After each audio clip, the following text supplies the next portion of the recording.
ഭിന്നശേഷിക്കാർക്കുള്ള നൈപുണ്യ കേന്ദ്രത്തിന് RSS സ്ഥാപകൻ KB ഹെഡ്ഗേവാറിന്റെ പേരിടുന്നതിനെ ചൊല്ലി പാലക്കാട് നഗരസഭാ കൗൺസിലിൽ വലിയ കയ്യാങ്കളിയും പ്രതിഷേധവും ഉണ്ടായി.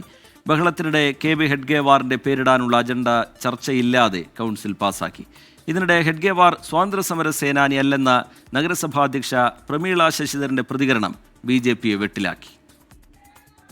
11 മണിയോടെ നഗരസഭാ കൗൺസിൽ യോഗം ആരംഭിച്ചതിനു പിന്നാലെ കോൺഗ്രസ് CPIM കൗൺസിലർമാർ മുദ്രാവാക്യവുമായി എത്തി.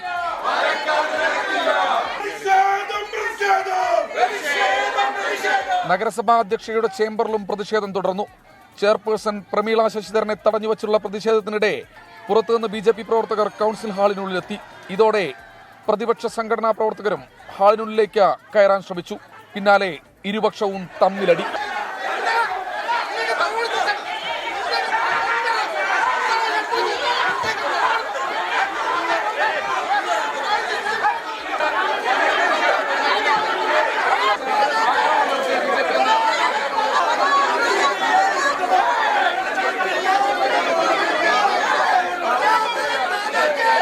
ഇതിനിടെ ചില പ്രതിപക്ഷ കൗൺസിലേഴ്സിനെ ആശുപത്രിയിലേക്ക് മാറ്റി.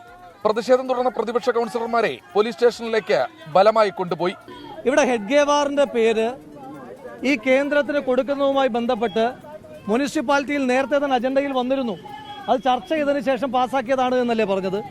അങ്ങനെയാണെങ്കിൽ പിന്നെ ഇന്നെന്തിനാ അജണ്ടയിൽ വെച്ചത്? അപ്പൊ ഇന്നല്ലേ ആദ്യമായി ഹെഡ്ഗേവാറിന്റെ പേര് കൊടുക്കുന്നതുമായി ബന്ധപ്പെട്ട അജണ്ട ആദ്യമായി മുന്നോട്ട് വയ്ക്കുന്നത് ഇന്നല്ലേ? അപ്പൊ ഇത്ര ദിവസം പൊതുസമൂഹത്തോട്, പാലക്കാടിനോട്, കേരളത്തോട് BJPയുടെ മുനിസിപ്പൽ ഭരണകൂടവും BJP നേതൃത്വവും കള്ളം പറയുകയല്ലേ ചെയ്തത്? ബഹളത്തിനിടെ നൈപുണ്യ കേന്ദ്രത്തിന് ഹെഡ്ഗേവാറിന്റെ പേരിടാനുള്ള അജണ്ട പാസാക്കി.